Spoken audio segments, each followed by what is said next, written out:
Let me tell you a story. Just bear with me for a few minutes. It's Saturday.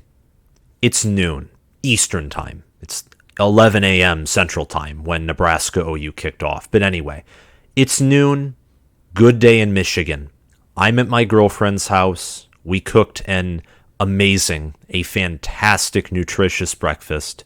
She's a fantastic cook, and she's someone who hasn't been interested in college football before I met her, and she's still learning the ropes and basic rules, but she absolutely loves watching football with me, which I very much appreciate, and she's already learned a lot in just the first few weeks of the season. We're excited to watch this game, and I picked Oklahoma to win, but I was telling her that I think this is going to be a close game. I couldn't have been more wrong, but just bear with me for a few more seconds at least. We're watching this game. Nebraska puts on, they do what they do. They fake you into thinking that they will make this into a competitive game. ESPN's FPI gives Oklahoma a 74% chance to win. Nebraska goes on this fantastic drive. 6 plays, 77 yards, under 2 minutes. That drive represents the Scott Frost dream, like the ideal no huddle, spread option, big plays, the kind of offense that when it was successful was amazing. You know, early 2010s, late 2000s, mid 2010s is when it stopped, but still no huddle spread option, Oregon Chip Kelly kind of offense. It was a solid drive. With a cherry on top, with a Trey Palmer 32-yard reception from Casey Thompson, that looked like Nebraska just completely out-schemed Oklahoma's defense. And my girlfriend, who again is new to college football, loves watching it with me, but is still new to it, she was excited enough by that play to jump through the roof of her apartment, like through the roof. Fast forward to the end of the game, or to halftime. It's 35-7. We are completely uninterested, and we turned the game off before the fourth quarter. This game was an atrocity. 49-14. 49-14. And there was a comment by an Oklahoma fan on the preview and prediction video that was, saying that it was a ridiculous prediction. And it really was. It honestly really was. And I can't necessarily blame myself because Oklahoma played by far their best game of the season here, and Nebraska just found another way to play another terrible game. Another terrible game. Nebraska went up 7-0, and Oklahoma proceeds to score 49 unanswered points. All of their scoring drives took place in 3 minutes and 10 seconds or less. All of them. Oklahoma marched up and down the field. Eric Gray had over 100 rushing yards. I said that he easily could have a career day. And you know what? He didn't even lead his team in carries. Javante Barnes and Marcus Major led the team in carries. And Eric Gray just did what I thought Oklahoma would do on the ground. Now, what I didn't expect is how efficient and how good Dylan Gabriel was. He had over 50 rushing yards, had a long of 61 and a touchdown run, and he had 230 passing yards for 2 touchdowns. That I did not expect. The run game and how that worked with Oklahoma, I expected that. And I expected Oklahoma to score in the 40s. But also what I didn't expect was Nebraska looking like complete, there's probably a more appropriate, profane word to use, but they looked horrible. They looked like absolute crap on the field. Casey Thompson was 14 of 20, 129 yards and a touchdown. And I'm not even blaming this on him, because he had no time in the pocket and no protection. Oklahoma had 4 sacks, 9 tackles for loss, a QB hurry, and 3 passes defended. Oklahoma's defense just locked down Nebraska's offense. And Nebraska couldn't run the ball because Anthony Grant, 13 carries, 36 yards, 2.8 yards per carry. He had a long of 12, which I think was earlier in the game.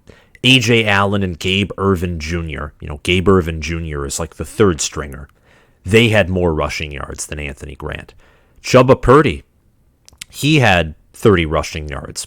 and a rushing touchdown. That was the second touchdown of the game for the Huskers after it was, 49-14. This was a disaster of a game. And you can't even blame Mickey Joseph. In fact, you can't blame really anyone except Scott Frost and the remainder of the staff that he had that weren't canned yet. And newsflash, Eric Chenander was just fired. So everyone that you can really blame for this is gone. Eric Chenander. The defense was the weakness of this team from the get-go. The offense had some inconsistencies, but when you have poor O-line play, and it's Donovan Raiola's first year, so you can't pin all the responsibility on him, what are you going to do? DC Eric Chenander's gone. Scott Frost is gone. You can't be mad at anyone anymore. You can't even be mad at the players. And I know that the players, they can for sure play better, but who's to be mad at now? I don't know who you can be mad at. Scott Frost has been fired. Eric Chenander has been fired. I mean, those were the two main culprits of this season's failures. Mark Whipple could have done a better job calling the plays, but the offense for Nebraska has been by far the most efficient part of this team. Defense has held it back, and special teams have been just average. So I can't even blame the offense. I can't blame Anthony Grant that his offensive line can't block, that they fold like butter in a microwave. They just melt under any heat or any pressure. I can't blame Casey Thompson for not throwing for 400 yards like he very well could have and would have if Nebraska, had an offensive line that was above average or of Big Ten caliber. I can't be mad at anyone for Nebraska. And you shouldn't be either, because, newsflash, the people you should have been mad at are already fired. You can be mad at someone. That would be Oklahoma. But you'd just be mad at them or perhaps envious of them for being a good football team. I mean, Oklahoma, their first two games convinced me that I might have very much overrated them early in the year. Very, very much so. This game proved to me that no, they did not. This was the statement win that I talked about that I thought Brent Venables was going to get, except this was much bigger because of the scoreboard and because of the fact that Nebraska, again, went up. I think they got a stop, or they nearly got a stop. I can't remember. No, they didn't get a stop. They almost did. And then Dylan Gabriel worked his magic. That's what happened. Minus the first few minutes, Oklahoma owned this game. And those first few minutes, if Dylan Gabriel got tackled behind the line, Nebraska gets the ball back, and maybe in the alternate reality, they go up 14-0. This could have been a different ball game, but Oklahoma didn't let that happen. Jeff Lebby, Ted Roof, Brent Venables said no, and they put their foot on the gas. They turned the car into sports mode, and they ran through Nebraska. They passed over Nebraska. They put Nebraska through a paper shredder. And then after that paper shredder, they used those little pieces as fire starter. They destroyed Nebraska. And those fans, Nebraska fans, I empathize with you and I feel you, because the fact that you all can stay in that stadium and make it darn near full in the third quarter watching this product, that's dedication. That's absolute dedication. You deserve better. And I think you will get better, honestly, because I think that Trev Alberts, being a player at Nebraska and someone who fired Scott Frost 3 games in, and some may call it a rash decision, but he didn't wait until October 1st. He wanted clean slate immediately. I think that he's doing his job, and I think he's in a good position to put Nebraska back on track. There is a long rebuild ahead, but I think that Trev Alberts is the guy who was a first-round prospect from the Tom Osborne era, got injured, got his way into athletics and athletic administration, and here we are. He's the AD of the Huskers, and he made a tough decision in firing Frost very early on, and he did it. And this game, there are going to be people and Corn Nation, I think his name's John Johnson, Pardon me if I forget his name, but he made a good point about, people are going to be saying, Nebraska fans are going to be saying, well, if Scott Frost was here, this would have been closer. This game, as he said, as Corn Nation said, this is the embodiment of every failure of Scott Frost and his staff. Like his staff in the first 4 years. Again, I'm not pinning any of the lack of offense on the first-year offensive staff. The defense can't get a stop for their life, and that breaks the offense. In the same way that if the offense can't get a drive going, like last year, it breaks the defense. It honestly does. This offensive staff, I believe, and maybe it's misplaced, I still think that it's probably one of the better offensive staffs in the country. Not the best, not the greatest, probably not near that if we're being honest, but I'd say it's good, maybe even great. The problem is the defense is a mess, and the CEO and management is a mess. You have an interim head coach. Bill Bush is now the DC. He got moved from special teams coordinator. You're without 2 of the main 3 guys that you're without, honestly. So a long rebuild's ahead.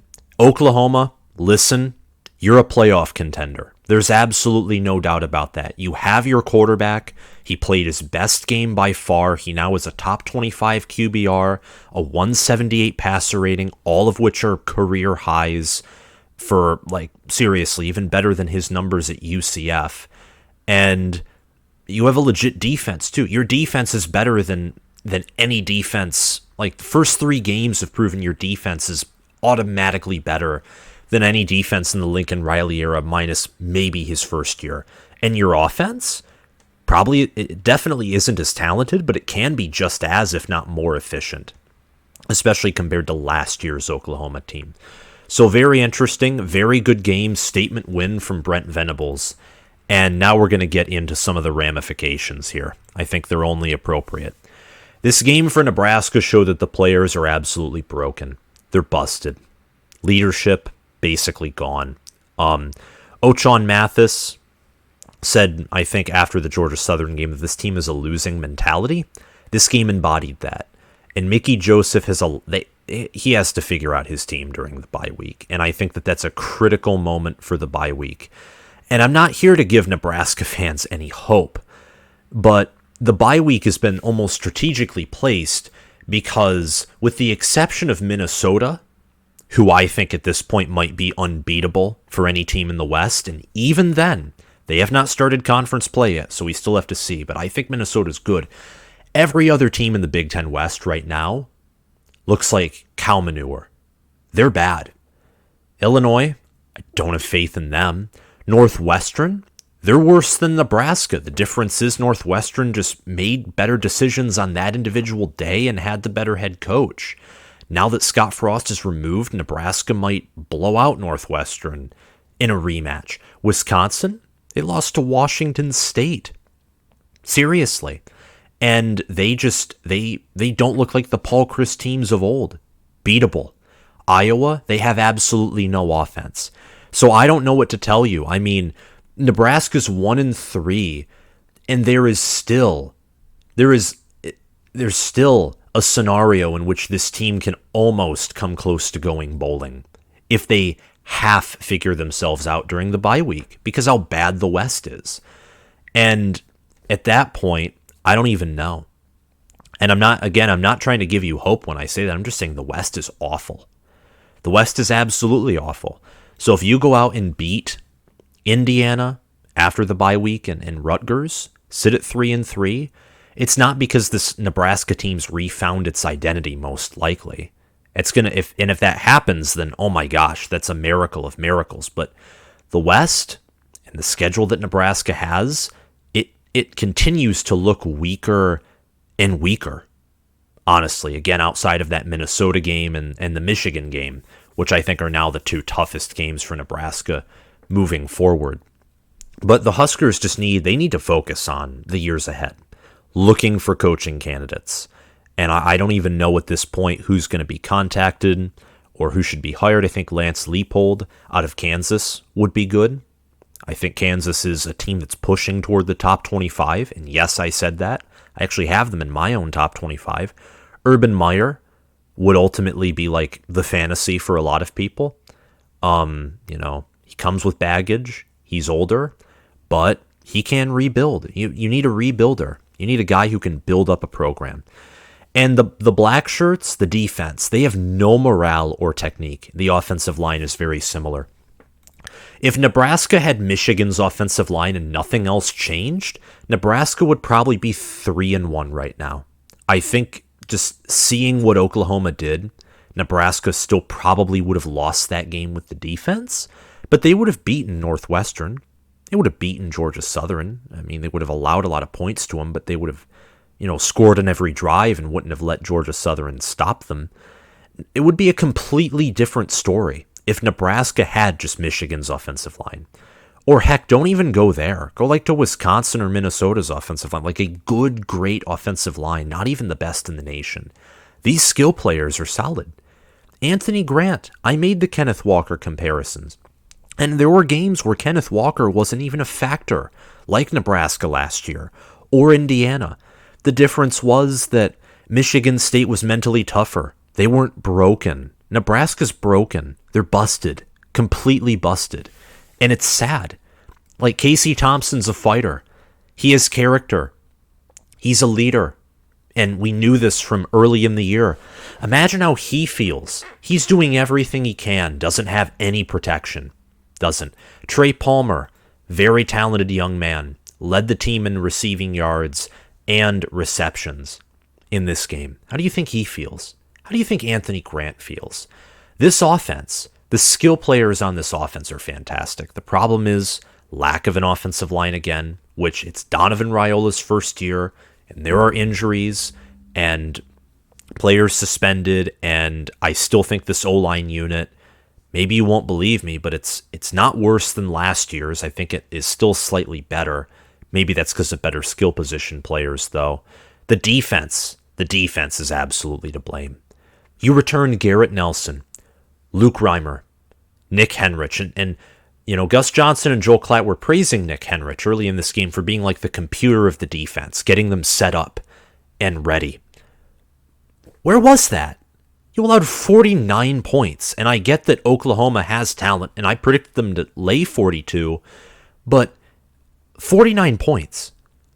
That isn't Nebraska defense. That isn't even Eric Chenander defense. Eric Chenander's defense has improved year after year after year. I have no clue what went wrong there, but something did, and now he's gone. So, oh well. And Oklahoma, I'm sorry. Again, your team is a CFB contender. You're a top 10 unit. And you can beat Texas. You might even go undefeated. You might, because the Big 12 might be worse, or at least not as top heavy.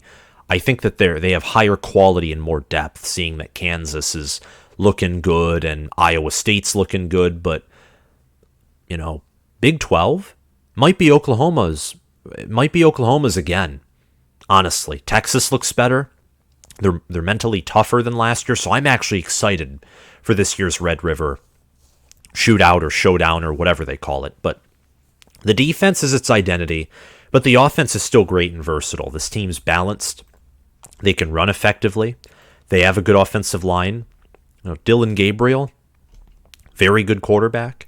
Oklahoma, just call it what it is. And then Jeff Lebby with the play calls, like using Braden Willis on a trick play, what looked like a screen pass. Oh, wait, it's a lateral and wide open in the end zone. And yeah, good play calling by Jeff Lebby, utilizing Dylan Gabriel, running the ball 54 times. It's what you should be doing against a Nebraska team that, oh, wait, can't stop the run. Nebraska really can't stop the pass either, but they're much better at it than they are stopping the run, and their linebacker stats and secondary stats from last year proved that as well. That was even known entering this year. Not that the unit was going to be this bad, but that they'd more likely be stronger in defending the pass than defending the run. And Brent Venables earned his statement win in dominating fashion. He truly did. This was a statement win for Oklahoma, for the Sooners, and they're going to march forward. and they're going to, honestly, 3-0. Entering, I think they're playing Kansas State, who lost to Tulane, and Adrian Martinez hasn't looked good. So Oklahoma has a realistic chance of getting to the college football playoff under first-year head coach Brent Venables. What a staff he has, what a group of players he has. Fantastic group of young men. I can't wait to see where Dylan Gabriel goes. His Heisman odds have been bumped up, and Jeff Lebby, Ted Roof, Brent Venables, they know what they're doing. And that's where I'm ending this video. If you liked it, make sure to hit that like button, hit that subscribe button, click the notification bell, and comment your thoughts on this video down below. Thank you all for watching, and I'll see you guys around. Bye.